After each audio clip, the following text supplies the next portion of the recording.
सुर्खियों के बाद में शुरुआत करते हैं चुनावी राज्यों से जुड़ी हुई खबरों के साथ।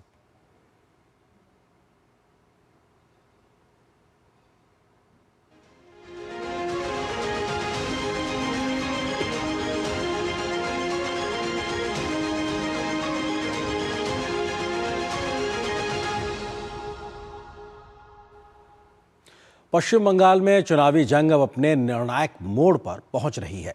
एक और प्रधानमंत्री के 6 गारंटी और बीजेपी का 15 वायदों वाला संकल्प पत्र है, तो दूसरी ओर टीएमसी का पलटवार और अपने कामकाज का दावा।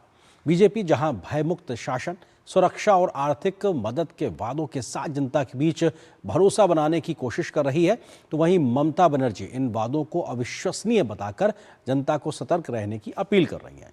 इस बार मुकाबला भय बनाम भरोसे का है। अब देखना दिलचस्प होगा कि बंगाल की जनता किसके वायदों पर मुहर लगाती है। पश्चिम बंगाल में जैसे जैसे मतदान करीब आ रहा है, राजनीतिक घमासान तेज होता जा रहा है। गुरुवार को प्रधानमंत्री मोदी ने धुआंधार रैलियां कर प्रदेश की जनता को भयमुक्त शासन और विकास के लिए 6 प्रमुख गारंटी देने का वादा किया। तो आज भाजपा ने घोषणा पत्र जारी कर 15 बड़े वादे किए हैं, जिनके जरिए पार्टी ने सुरक्षा, रोजगार, महिलाओं और किसानों समेत हर वर्ग को केंद्र में रखने की कोशिश की है। भाजपा ने अपने संकल्पों में सबसे पहले घुसपैठ पर सख्ती से रोक लगाने और राष्ट्रीय सुरक्षा को मजबूत करने का वादा किया है। साथ ही पार्टी ने पिछले 15 वर्षों में टीएमसी शासन के दौरान भ्रष्टाचार और कानून व्यवस्था की स्थिति पर श्वेत पत्र जारी करने की बात कही है। सिंडिकेट राज और कट मनी संस्कृति को खत्म करने का भरोसा भी दिया है। सरकारी कर्मचारियों और पेंशनर्स के लिए महंगाई भत्ता सुनिश्चित करने और 7वें वेतन आयोग को लागू करने का वादा किया गया है।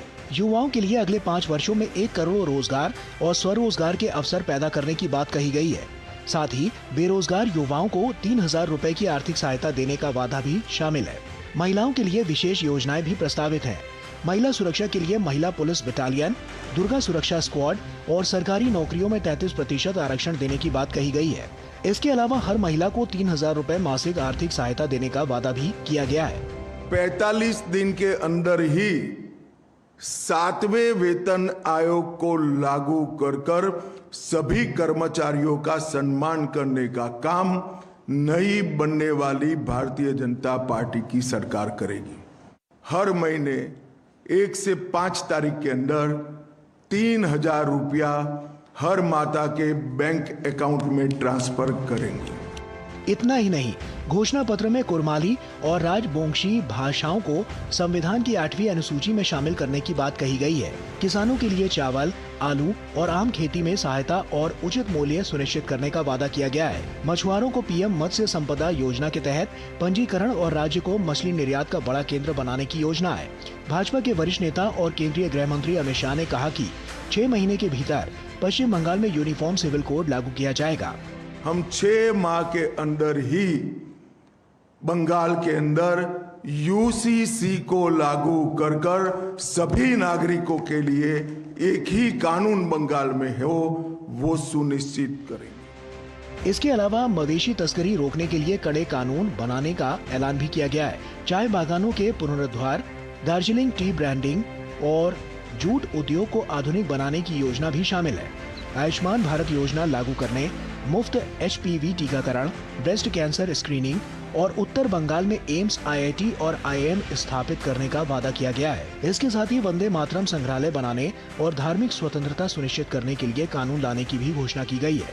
हालांकि ममता बनर्जी ने पलटवार करते हुए बंगाल की जनता से बीजेपी के वादों पर भरोसा न करने की ताकीद की।